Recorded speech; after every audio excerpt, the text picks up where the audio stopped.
ดีเลยกับเอ้ยได้ละลุย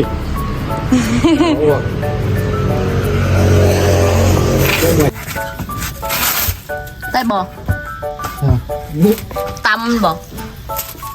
ตายเด็กโตรถตื่นให้จังได้บ่นี่ว่าเจ้าโทวันโทหารที่วันนั้นมันเจ้าสุดเนี่ยสบายดียินดีต้อนรับเข้าสู่ซ่องข้องมีหนาซาวลมพะบางเด้อทุกคนสบายดีกันตอนเช้าเนาะทุกคนเนาะ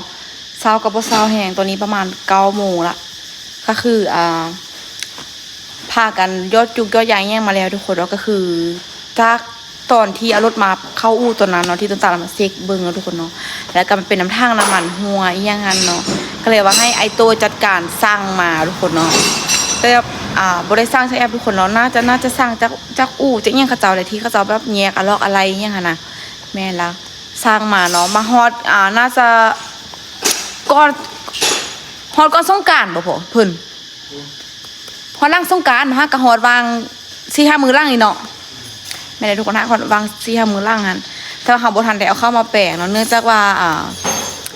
หัวหน้าเพิ่นทุกคนเนาะก็คือไอเล่หัวหน้าโคตรต่างเพิ่นบ่สบายทุกคนเนาะต้องแบบได้ขึ้นมือเวียงเนาะขึ้นไปนครหลวงไปกวดไปเช็คสุขภาพมีขนาดแล้วก็บ่มีพายุหานเด้หั่นนะก็เลยว่าบ่ได้เอามาแปลงเนาะตอนนี้อ้ายเพิ่นก็บ่อยู่ทุกคนเนาะอ้ายเพิ่นยังไปใส่ยุกใส่ยาอยู่นครหลวงแต่ว่าเฮาก็คือแบบจำเป็นทุกคนเนาะก็คือต้องอีกจักหน่อยก็สิได้ใส่รถแล้วอีกประมาณ 4-5 มื้อก็สิได้ใส่รถสินะสิได้เดินทางไกลก็เลยว่าอ้ายเพิ่นก็บ่มาง่ายทุกคนเนาะอีกประมาณเป็นทิศพุ่นแหละอ้ายเพิ่นจังสิมานะแต่ว่ามีลูกชายเพิ่นอยู่นี่เนาะเพิ่นก็เลยบอกว่าให้เอามาแปลอยู่หานี่ก่อนเพราะว่าเฮาต้องแบบฟาวไซรถหั่นนะส่วนอ้ายเพิ่นสิมามันก็แบบยานมันกายลายมือหั่นนะก็เลยว่าต้นตาลกับมีนาก็เอามาทุกคนเนาะเอามาแปลงแต่ว่าก็มีน้องเพิ่นซอยเนาะคนเนาะก็คือลูกอ้ายเพิ่นเดี๋ยวสิมาลงมาซอยกันเพราะว่าเอามาฮ้อลายมือแต่ว่าอ้ายเพิ่นอยู่หานก็บ่กล้าเข้ามาทุกคนแต่ว่านี่อันจำเป็นก็เลยมาโทรบอกอ้ายเพิ่นก็บอกว่าเขาไปแปลงกับลูกชายเลยว่าสิความจริงเพิ่นก็บ่มาแปลงตั้งแต่มือที่ทางน้ำมันฮอนแหละแต่ว่าเขาเก่งใจเพิ่นทุกคนเนาะเพราะเพิ่นบ่อยู่หานหั่นน่ะแต่ว่าอันนี้แบบคิดว่าเพิ่นไปมือนึง2 มื้อแล้วเพิ่นสิมาแต่ว่าเพิ่นโทรมาบอกเพิ่นคือสิบ่ได้มาง่ายสินะอีประมาณเป็นทิศก็เลยว่าเพิ่นบ่ให้เข้ามาหานก่อนซะเฮาก็เลยว่าตัดสินใจเข้ามาก่อนเนาะทุกคนเนาะตอนนี้ก็เข้ามาเอาซอยนึงเพราะว่าเฮาไปตัวสิเฮ็ดเวียกแล้วทุกคนเนาะกี่จุกกี่จ่างจุกยอดจ่างแล้วหั่นน่ะเลยว่าพากันกินข้าวกินน้ำแล้วก็ฟ้าวกันออกมาเลยยามสิซัวตัวนี้แม่รู้สึกยักนอนทุกคนตาแบบเริ่มยักนอนนิดนึงละแต่ว่าจำเป็นได้มาทุกคนเนาะเพราะว่าคันว่ามาใส่มือนี้กับบ่ฮู้ว่าสิได้มาใส่มือได้เนาะเพราะว่าเฮาก็บ่ว่าทุกคนเวียกหลายซุมื้อหั่นน่ะเวียกหลายเนาะจากเวียกมายุ่งยากเดี๋ยวต้นตาลใส่อย่างแล้วนี่ก็บางทีก็สิได้ไปซอยเวียกไอ้ตัวอีกเนาะเพราะว่าไอ้ตัวก็บ่มีคนซอยได้มีแต่พอสุดกับไอ้ตัวเนาะ2 คนนะไปเทคานเมื่อวานนี่ก็มันหลายคน2-3 คนทุกคนเนาะมันแบ่งกันปั่นเวียกกันเฮ็ดมันก็ไวจังซี่นะมีไผอยู่เฮือนเลยทุกคนมีแต่น้องสายเพิ่นอยู่เนาะมีแต่ลูกสายเพิ่นพอตูแม่ยังก็คือไปพุ่นหมดเลยเนาะแต่ตอนนี้ต้นตาลกำลังเริ่มแล้วนะเพิ่นคือเอากงออกไว้แท้ไปเบิ่งทางน้ำมันกับทุกคนที่สร้างมาใหม่มีความรู้สึกว่ามันไหม้เนาะมีความรู้สึกว่าก็โอเคอยู่ทุกคนในราคา 2,000 เขา2,000บ่1,000ปลายบ่1,500เราไปแหละในราคา 1,500 ทุกคนเนาะรวมๆกับมาตีเป็นเงินกีบเงินลาวกับล้านกว่ากีบทุกคนบ่ค่อยแพงว่าได้ก็ถือว่าโอเคอยู่เพราะว่าทางเก่าค่อนข้างที่จะโอเคค่อนข้างที่จะใหม่เนาะใหม่กว่าตัวเก่าหลายแฮงตัวเก่านี่แบบเฮาบ่อยากจะพารณาเลยทุกคนเลยไปเดี๋ยวไปเบิ่งกันตอนนี้ต้นตาลกำลังเนาะคันว่าสมมุติว่าซื้ออยู่ลาวทุกคนราคามันน่าจะห่างกันประมาณสมมุติว่าอยู่ไทย1,000 กว่าบาทเนาะอยู่ลาวนี้เอาง่ายแบบก็เป็นหมื่นเลยทุกคนทางน้ำมันนี่นะอยู่ลาวนี้ประมาณ 4-5 ล้านกีบทุกคนเนาะเกือบฮอด10,000 บาทพุ่นนะรู้สึกว่าแพงแฮงถ้าสั่งอยู่ไทยมาก็มันก็บ่ได้หลายมือทุกคนเนาะแต่ว่าอันที่เฮาสั่งตอนก่อนสงกรานต์ที่ว่ามันดนก็คือเนื่องจากว่าเขาเจ้าท่าปีใหม่ทุกคนเนาะเขาเจ้าขาปีใหม่ก็เลยว่าพอแล้วปีใหม่ปุ๊บเขาเจ้าก็ฝากมาก็2-3 มือก็ฮอดละนะฮอดแล้วก็ฟ้าวไปเอาเนาะแล้วก็อ้ายเพิ่นก็สร้างท่อรถมาได้ทุกคนท่อรถใหญ่นะท่อรถอันดีโก้ท่อแตงขนาดคักเอาเรื่องขนาดพอลงสักเห็นแต่แบบยักษ์ใดอะไรตอนนั้นก็คือติดใจท่อนะทุกคนเนาะตอนนั้นติดใจท่อรถอีแตน พอมาวันนี้มาเห็นหัวหน้าต้นตาลเพิ่นสร้างมาก็รู้สึกยักใดได้มันรู้สึกเบิ่งไว้แล้วเด้ถ้าว่าใส่คักใส่เอ็นม่วนก็สิไปใส่อะไรเพิ่นว่าไปเดี๋ยวไปเบิ่งต้นตาลเริ่มแกะเริ่มมากันทุกคนเรียกเนาะนี่ทุกคนเดี๋ยวทางน้ำมันเพิ่นบ่ยกลงมาลุ่มพี่เว้ยเอาเข้ามาซี่นำนี่อุ้ยเทิงแบบเขาจะสีขัดสียังแต่มันก็ยังโอเคอยู่ทุกคนนี่เขาซื้อเครื่องมือซ่อนทุกคนนะเขาสีว่างอันยังไล่บ่ได้แต่ว่ามันแบบเอามาใส่แบบมันก็โอเคเพราะว่ามันยังไม่มันยังอันนั้นอยู่ดีทุกคนนี่ยังงามนี่ยังอยู่เนาะบัตรตกเก่าเขาวันนั้นอันนี้นี่ทุกคนตกเก่าเขาจะบูมทางนี้เนาะนี่คือจะบูมจะแตกหักออกหมดเลยตัวนี้นะนี่เลยเดี๋ยวถ้าต้นตาลแกะออกมาก่อนคือว่าคุมอยู่นะทุกคนเนาะในราคา1 ล้านกีบทุกคนเนาะในราคาล้านกว่า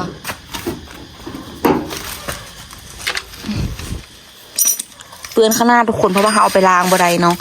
ถ้าสมมติว่าไปล้างน้ำมันก็สีเข้าสินะนอกจากว่าพุ่นและ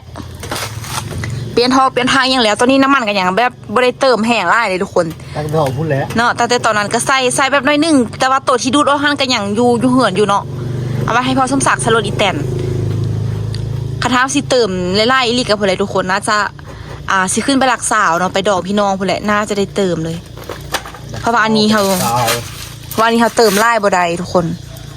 เติมไล่เขาก็ได้อ้อคือเก่าแล้วกันน้ำมันมันก็สิเปื้อนเนาะมันจะเต็มน้ำมันก็สิเปื้อนสิทิ่มน้ำเด้งน้ำเข้าไปเขาก็ได้ระวังแม่นส่วนนี้กับแบบฝนค่อนข้างที่จะตกตลอดทุกคนก็บ่ค่อยได้ขี้ไปใส่เลยเพราะว่าเขาบ่อยากให้น้ำมันเข้าไปน้ำมูกน้ำมันแล้วเดี๋ยวแบบมันสิเข้าไปในเข้าไปในย่างกับเพิ่นหัวซีดเข้าไปหัวซีดเนาะเข้าไปในหัวซีดแล้วมันสิลำบากทุกคนเดี๋ยวจากล้านนึงมันสิกลายเป็น4-5 ล้านยังไม่ได้ออดสภาพจะมาแล้วล่ะฮะนั่งขายออกกันเหรอจะคุยละยาดับแดดบ่แดดเพิ่นบ่ค่อยปีนเขาอันห่มบ่ไปซะห่มมาดิเพิ่นเอาน้ำติดว่าดินะลงไปเอาแม่เอาปานได้งาหมู่ก็จับเบิ่งซื่อๆตายไปบ่สิไปงะปานนั้นบ้าเลยรอปั่นเด็กน้อยโดดอะไรพูดนะมันหักแตกมาละโอ้ยเอาเนื้ออ่อนเลยมั้ง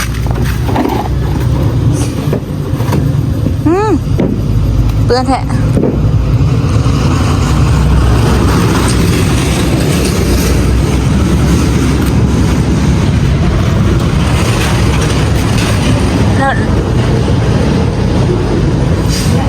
มันเปรี้ยไม่ได้อยู่อ่ะเพิ่นเปรี้ยไม่ได้มันบอก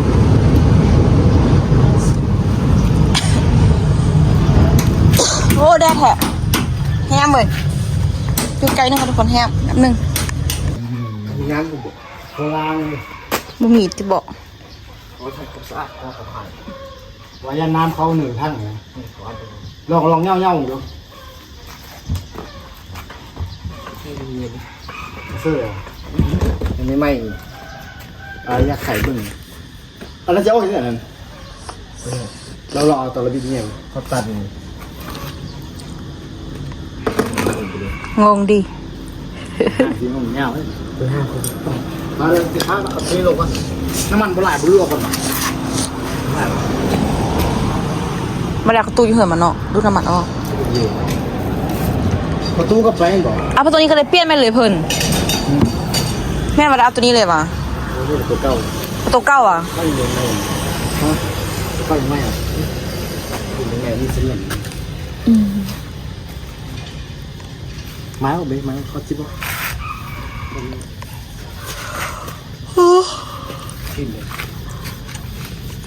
น้ำมันนี่เอาลงเลยวะ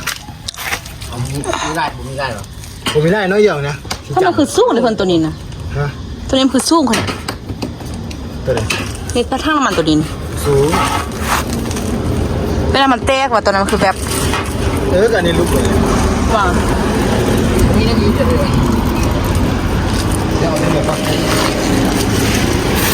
เอาทางเก่าลงกันทุกคนน่าจะชื่อกันอยู่ที่เบาะ เฮาก็บอกขนาดเบอร์บอกอันยี่ห้อเนี่ยก็จะไปหมดละเดี๋ยวมาแกะเอาตัวเก่าออกก่อนเอาเพิ่นบ่น้ำมันออก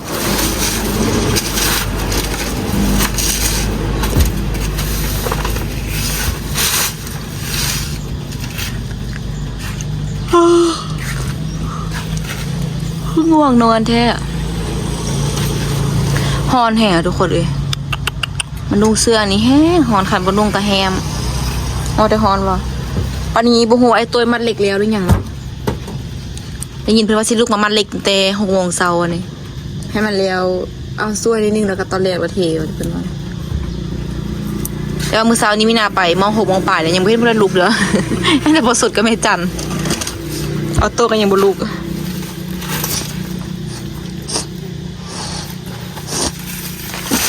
แค่ยากแหละ เด้ ว่าทุกคนเฟิร์นแหงมึง เงาเลยแล้วเบ็ดแล้วยิงเงยองเลย2 โคตรห่างเลยยองเลย เพิ่งเทปเพิ่งวะ ไหลปะฮะคุณลิดอยากจะลิดไม่ได้เดี๋ยวกินข้าวละกินยังกินยัง กินเด้อ ไอเจนบอกว้าเอาน้ำมัดไปเลยต้องมาต้มเลย จักซีวอลนึงเด้อเนาะอ่ะดึงอันนั้นออกแล้วเอาปากไปโต้งหัน บอกมันฟิตออกเลย จะออกกัน บีหน้าตังเอเซอร์นะเว้นการไล่มือเอเซอร์เลย ป้าทุกคนเบิ่งนะเพื่อนแหงเอาเพิ่นรอตัวนี้เลย ก เพิ่ ระ น ตุกเบ้กระตุกมาต้มเหมือนกันตุกเด็กนะกระตุกเสียน้ำมัน ตัวนี้ก็รอเก้าแล้วนะเพิ่นนอนตัวรอเสื้อไปเนาะบ่ได้ลาเลยทุกคนเปื้อนแหงเดี๋ยวให้ต้นตาลเอากับน้องเพิ่นห้ามันนี้ออกก่อนนะทุกคนเนาะให้เดี๋ยวให้ต้นตาลแกะออกมันก่อนแล้วเดี๋ยวยกออกแล้วก็เดี๋ยวรอห้างตัวไม้ใส่เบิ่งไม่หน่อยคือรู้สึกว่ามันคือสิต่ำ 5 เซนเลย นี่ทุกคนตัวนี้คือว่าต่ำถ้ามันสิบต่ำใส่อันนี้ว่าต่ำเวลาทางไม่ใส่นะเขาบอกตัวนี้คือว่าสูงแหงก่อมันเบ่งขึ้นขนาดแต่ตัวนี้คือมันต่ำตัวนี้ หน้าก็ได้เลยเพื่อนอ่ะเช็ดหน้าก็ได้เช็ดหน้าได้อยู่ผมไปยื่นมันบ้งไฟเหรอยี่สิบมีสาวเก่าไหมอ่ะยี่สิบมุก มาเดี๋ยวแกะคนทุกคน อันนี้มุกไล่ไม่หรอย กทางลงบ่ได้ตี้เพิ่นได้อยู่บ่คือเอาออกมันก็ซอกตัวมันเปล่า30 ลิตรบอกออกมันนี่เลือกบ่ได้เนาะ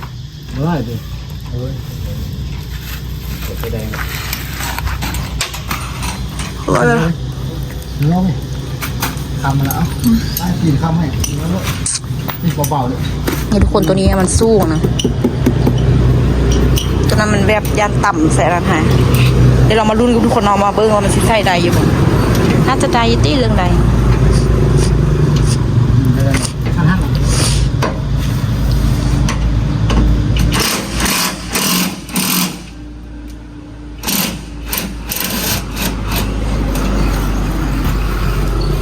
ร้อยโอ้แดดประเทศลาวทุกคนเลยต้องแปลกใจเดี๋ยวว่าเป็นยังไม่นาคือดำคือเละเลย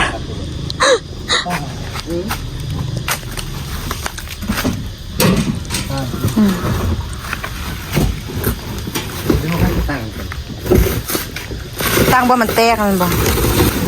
ตัวนี้คือว่าเบ่งเนาะก็คือกันอยู่ตั้งตัวนั้นมันเวฟส่งเวฟส่วนของกูตัวนี้นี่เบ่งง่ายแห้งเอาเลยโอ้กระโบแป้หรอกเพราะว่าตัวนี้มันแตกแล้วข้าเจ้าอันนั้นเอาเด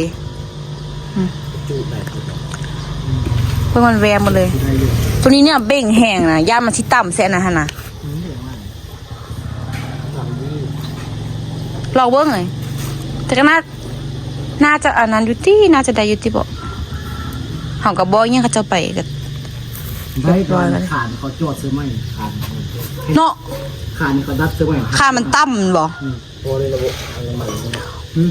โอ้แล้วว่าเขาจะเอาตังค์เฮ็ดว่าท่ามันนี่นะเขาจะเอาตังค์เฮ็ดให้มันแต้แล้วเขาจะดัดลงเหรอ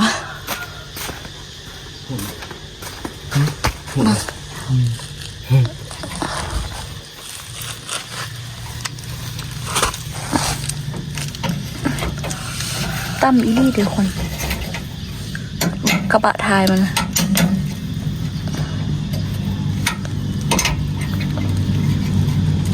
ลองเบิ้งมาลองเบิ้งอะไรละว่ากันไหมทางนี้มันคือกันยุทางเนาะแต่ว่ามันติดที่รถอีทุกคน เพราะว่ารถมันเห่าคานมายันตั้มเลยทุกคนคานตัวนั้นมันเพราะว่าเขาจะดัดมันหลงค่ะนะแล้วทางตัวนี้มันแวบทีนะแต่ทางมันก็คือกันแต่ว่าตัวนี้มันจะเบ่งกลัวเพราะว่ามันเป็นทางใหม่ดิตัวนั้นท่านมันแวบมันว่ามันแวบยันว่าอันเขาเจ้าตาบเด้มันแวบยันว่ามันแตกเอาตัวนี้ก็บริเจาะเลยเพื่อนเจาะมันสมองเด้ คือกันมั้ยคือกันมันก็คือกันเพื่อนจะไปเจาะมันยังไปห้าเจาะจากนั้นตัวนี้ตังกันตีเด็กก็คือกันนี่กูมีขี้ยากสิบริเจาะเพราะลองเปิดมันคือสิเปิดบางอย่างเขาตัวนี้ที่บอกลองเปิดมึงดูคือกันเหรอลองมึงดูลองเปิดมันก็ดูเตรียมอาชีพเปิดงานเท่าตัวนี้เอาตัวนี้มันไม่มีไส้อันนี้เลยนี่ตัวนี้คือมีมันไม่เข้าเจ้าตังดัดใส่แบบเพิ่นลองบ้างทำการใหญ่ใจต้องนิ่งมาเงานี่ใครบอกมั่นใจกับเปิดเบื้องหรอเพิ่นเยอะเลยยักเงาอันยำเปื้อนยำมีน้ำแต่คือมีเสียงนำวะเสียงอันนั้นเนาะเสียงอันคอนมีที่เนาะนี่ส่งไม้เนาะไม้คุ้งเขาล้างเลยอาญานำเขาตันดีโอ้นี่มึงไงเกาเขาไม่เรามึงก็ยังตันเลยเป็นเรื่องอะไรเนี่ยบอกมันตั้งเป็นเบ๋เดี๋ยวตัวนี้ก็เป็นนะตัวยังไม่แต่ตัวนี้นะดีเซ็ตนี่แหละ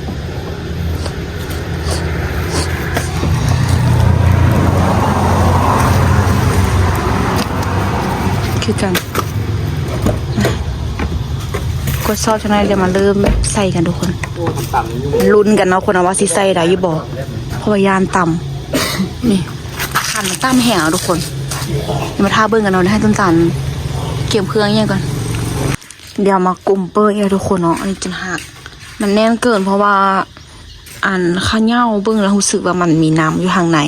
โมว่าเป็นน้ำซื่อๆโมว่าเป็นน้ำป้าหรือว่าน้ำมันทุกคนเนาะเพราะว่าข้าวเหนียวเบิ้งแล้วมันกินเสียงน้ำจุ้งแรงอยู่เลยบ่มั่นใจทุกคนเนาะถ้าสมมติว่าเป็นน้ำเป็นน้ำซื่อๆแล้วเป็นน้ำเปล่าถ้าเราใส่น้ำมันไปเดี๋ยวมันก็สิเป็นคือเก่าจริงๆนะก็เลยอยากแกะเบิ้งแต่ว่ามันไม่ง่ายที่ทุกคนตัวนี้นะมันต้องตัดงัดจนว่าหักเนาะเขาจะเอามาใหม่ๆนะเพราะว่าอยากแกะเบิ้งให้มันแน่ใจทุกคนท่านได้เขาก็ได้มาเปลี่ยนแล้วจังสินะเดี๋ยวมันสิเป็นคือตัวนั้นเนาะอยากให้น้ำตาลมาแกะมาไงทุกคนเนาะแล้วเดี๋ยวมาท่าเบิ้งกันเด้อมันสิใส่ได้หรือเปล่าดีแล้วกับกัดได้เฮ้ยเจ้าหมวยจวนแล้วว่าอะไรนะ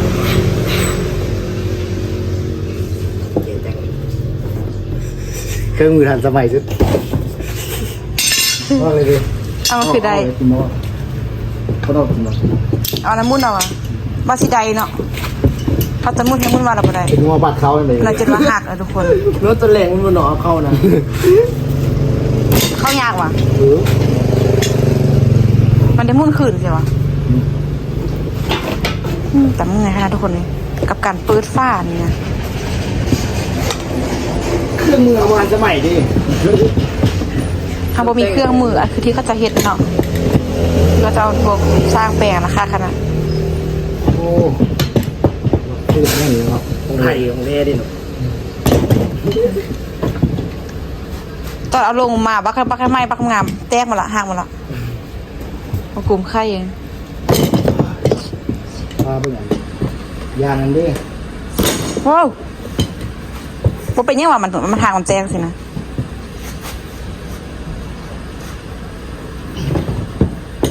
แบบเขาซื้อเขาง่ายเลยอย่าไปต้องเล่นแล้วมันต้องเล่นอื่นเลย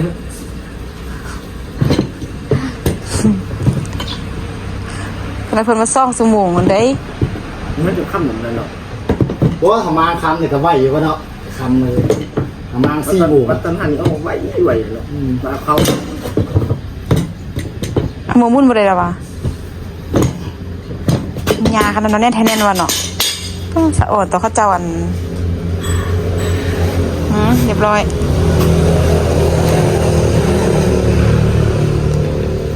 โอ้ผมไปล้างนี่อยู่เนาะนี่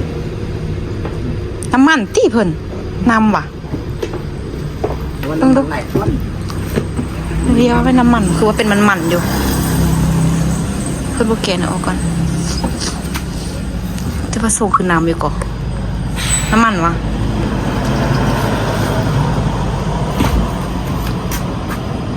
น้ำมันที่มันประมาณนี้คิวมากเปิดตัวนั้นต่อปะนี่ เปิดทางนี้เดี๋ยวไปเปิดทางนั้นคิ้วขนาดขึ้นดังง่อยๆเลยโอ้ป้ากินแบบซี่สะอึกเดียวซ่าขนาดแบบซี่นี่นะขึ้นสมองเลยโอ้ย น้ำมัน น้ำมัน คือกันนี่เด็กว่าน้ำมันเขาเหนียวเนาะ เปื้อนแทะ น่าสู้ยังไงสู้หน้าเลย เรียบร้อยทุกคนเปิดแล้วแล้วกับปิดห้ามเข้าละไปเกี่ยมมาเข้ากันนางเบิ่งกับเงานอนอยากนอนแล้วตื่นตั้งแต่ตีสามทุกคนยังบ่ได้นอนเลย ตัวเก้าซื้อไว้จานไม่เหรอตัวเก้าแล้ว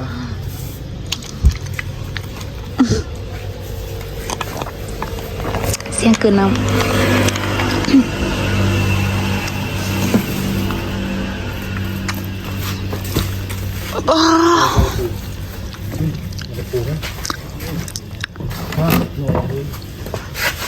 นอนแล้ววะให้เบิ่งทุกคนเดี๋ยวมันสิต่ำอยู่บ่ภาวนาว่าขอให้ได้นะคะขอให้อย่าต่ำแดดร้อนนะทุกคนเลยก็สิไปหาได้หรอ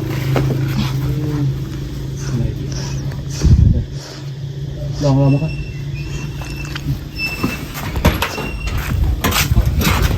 อย่ามาทางนี้ดีกว่า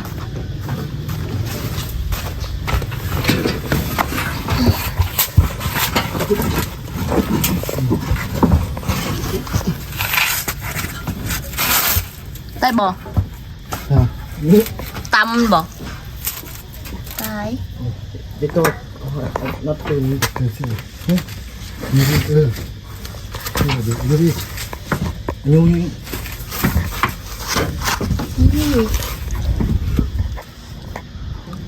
อายุบ่ เก่าก็ได้เดี๋ยวคนมันจะเข้าใช่ไหมแต่แน่นี่เนาะเอาขึ้นยาวดีกว่าแสดงว่าเลย ยาวกว่าใหญ่กว่าตายปะนี่ โอ้ต่ำโปนแบบนี้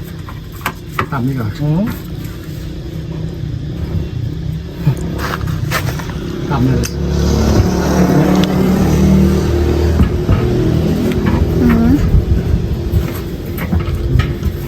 ได้ทุกคนเลย ตัวมาฟอจอนเลย เบิกส่งมันใหญ่มันเบ่งกว่านะเบิกตัวนี้แบบๆนึงแล้วมันแตกไปของรู้ว่าเขาจะตังดัดใส่ได้วันไหนทุกคนเพราะว่าขันมันต่ำนะจะมาเบิกดูเลย ต่ำรอขึ้นมันเป็นทางตัวขึ้นมาขึ้นต่ำเป็นซีนจอดในบุตรที่นะผีเท่ผีกอดเลยที่ข้าง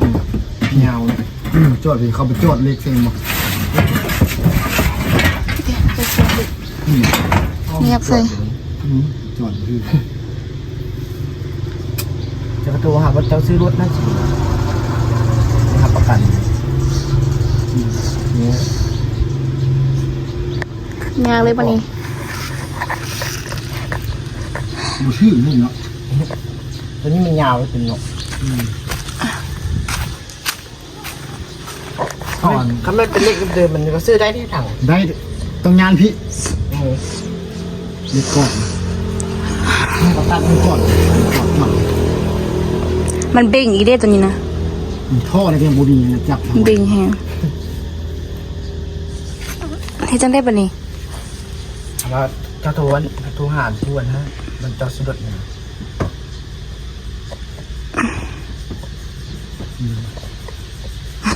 เดี๋ยวว่าก็ตำบุปีนเลย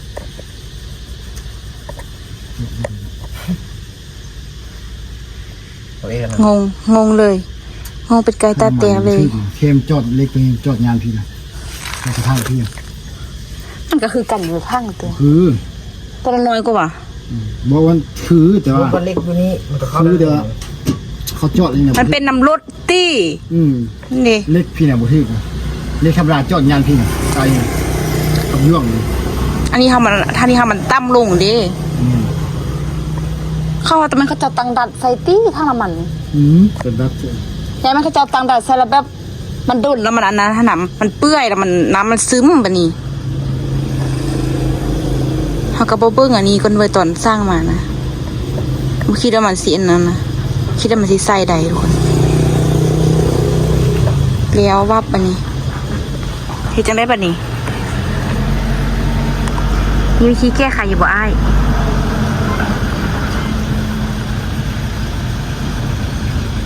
เรียนหัวงานทุกคนเลยงง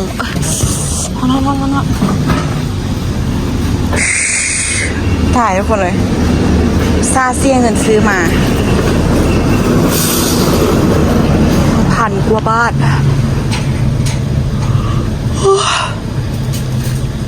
พัดมา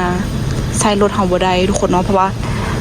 ปัญหามันบัวอยู่ที่ทางน้ำมันทุกคนเนาะปัญหามันอยู่ที่รถว่ารถเฮามันต่ำเนี่ยแบบเขาจะมาจอดอันนั้นทายมันต่ำลงมันยกลงทุกคนเนาะเขาจะมาจอดเล็กจอดยังเขาจะแปลงใหม่ฮะนะถ้าอีกก็บ่คิดว่ามันซีอันนั้นลงทุกคนเลย